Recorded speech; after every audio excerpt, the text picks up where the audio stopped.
নিরামিষ দিনের মাছ মাংসের বিকল্প কিন্তু পনির। পনির পছন্দ করে না এমন কিন্তু মানুষের সংখ্যা খুবই কম। তারপর যদি হয় এমন একটা রেসিপি, তাহলে তো আর কথাই নেই, নিমেষে থালার ভাত চেটেপুটে সাবার হয়ে যাবে। তো দেখে নেওয়া যাক কীভাবে রান্নাটা করলাম। প্রথমে একটা ফ্রাইং প্যানে কিছুটা তেল গরম করে তার মধ্যে কিউব করে কাটা টমেটো ও ক্যাপসিকাম ভেজে নেব, একটু টস করে নেব। এতে আপনারা পেঁয়াজও এরকমভাবেই দিতে পারেন, কিন্তু আমি নিরামিষ দিনেই করে বানাচ্ছি, তাই জন্য আমি পেঁয়াজ রসুন একদম ব্যবহার করছি না।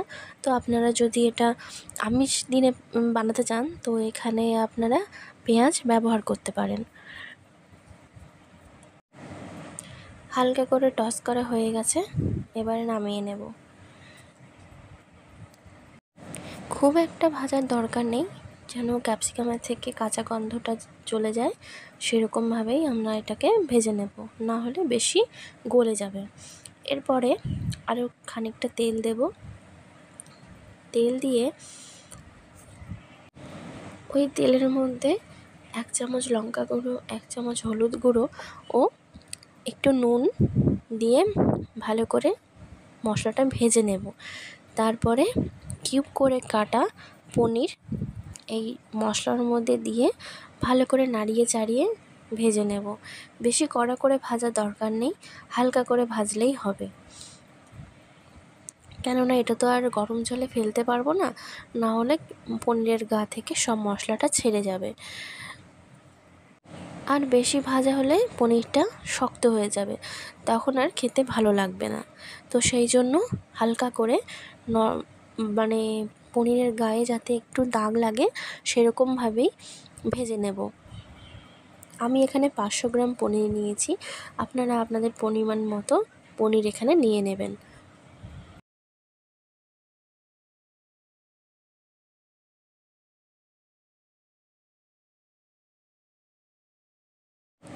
হালকা হাতে নেড়ে চেড়ে নিচ্ছি, নাহলে পনিরগুলো ভেঙে যাওয়ার একটা সম্ভাবনা থাকে। তো এখানে পনিরগুলো ভাজা হয়ে গেছে মোটামুটি, এবার নামিয়ে নেব। খুব একটা কড়া করে ভাজলাম না, অল্প করেই ভাজলাম।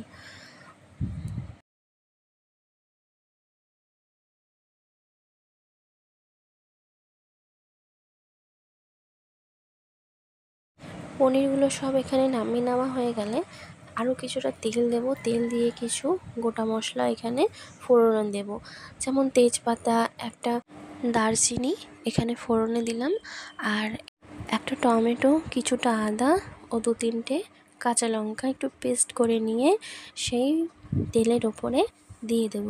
এবার এখানে কিছু গুঁড়ো মশলা ব্যবহার করব, যেমন হলুদ গুঁড়ো, জিরে গুঁড়ো আর ধনে গুঁড়ো আর একটু লঙ্কার গুঁড়ো। এবার গুঁড়ো মশলাগুলো ভালো করে মিশিয়ে কষিয়ে কষিয়ে তেলটা যেন যখন ছেড়ে আসবে, তখন আরেকটা পেস্ট বানিয়ে নেব। 7-8টা কাজু নেব, 2 চামচ চারমগজ নেব, একটা জয়িত্রী নেব, আর একটা বড় এলাচ নেব, আর কিছুটা গোটা ধনে নেব, দিয়ে একটা পেস্ট বানিয়ে নেব। পেস্ট বানিয়ে নেওয়ার পরে যখন ওই মশলা থেকে তেল ছেড়ে আসবে, এই মশলাতে ওই মিশ্রণটা দিয়ে দেব, দিয়ে তারপর আবারও কষিয়ে নেব।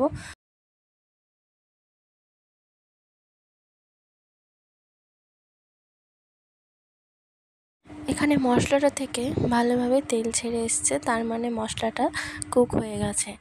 এবারে ওই মিশ্রণটা দিয়ে নেব, আবারও ভালো করে মিশিয়ে নিয়ে অনবরত নাড়তে হবে, কেননা এখানে কাজু দেওয়া আছে, কড়াইতে লেগে যাওয়ার একটা সম্ভাবনা থাকে।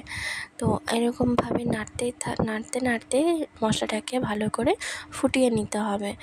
ফুটিয়ে নিয়ে যখন দেখবেন যে এরকমভাবে মশলাটা থেকে তেল ছেড়ে আসছে, তখন নুন আর স্বাদ মতন চিনি দিয়ে নিতে হবে। এই রকমভাবে কড়াই থেকে মশলাটা ছেড়ে আসলে বোঝা যাবে যে মশলাটা কুক হয়ে গেছে।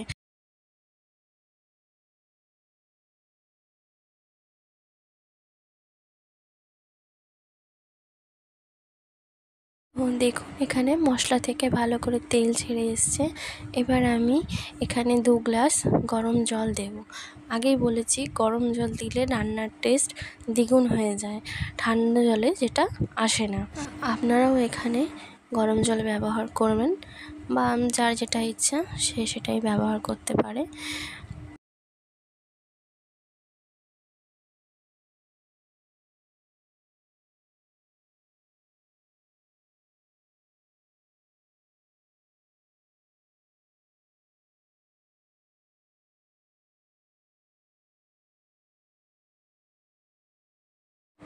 জল দিয়ে এখানে আবারও 10 মিনিট মতন ফুটিয়ে নেব জলটা, তারপরে পনিরগুলো দেব।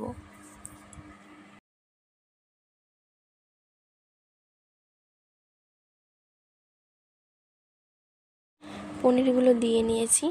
পনিরগুলো দিয়ে 10 মিনিট ঢেকে রান্না করব। এখানে আমি আর একটু চিনি দিয়ে নিলাম। আমার মনে হলো যে চিনি আর একটু লাগবে। আপনারা যেরকমভাবে মিষ্টতা খাবেন তো সেইভাবেই আপনারা চিনি ব্যবহার করে নেবেন। গ্রেভিটা অনেকটাই গাঢ় হয়ে এসছে। এবার এখানে ক্যাপসিকামগুলো আর টমেটোগুলো দিয়ে নেব। এরপরে বেশি পরে দিলে ক্যাপসিকামগুলো কুক হবে না। টমেটোটা একটু পরেই দিলাম, কেননা টমেটোটা তো নরম হয়ে গেছে। তো ক্যাপসিকামের সাথে দিলে টমেটোটা একদম গলে যাবে, তো সেটা আর ভালো লাগবে না।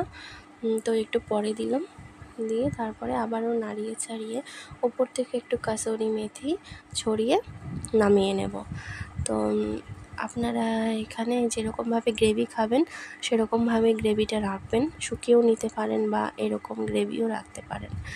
তো ভিডিওটা ভালো লাগলে অবশ্যই লাইক করবেন, সাবস্ক্রাইব করবেন, করে পাশে থাকবেন। তো আবার দেখা হবে অন্য কোনো ভিডিওতে অন্য কোনো দিন। দেখুন দেখতে কত টেস্টি লাগছে। এইভাবে আপনারা বানিয়ে নেবেন, বানিয়ে একটু টেস্ট করে দেখবেন যে কেমন হয়েছে। ভাতটা বেড়ে এখানে পরিবেশন করে নিলাম। তো সবাই ভালো থাকবেন, সুস্থ থাকবেন, সাবধানে থাকবেন। নমস্কার।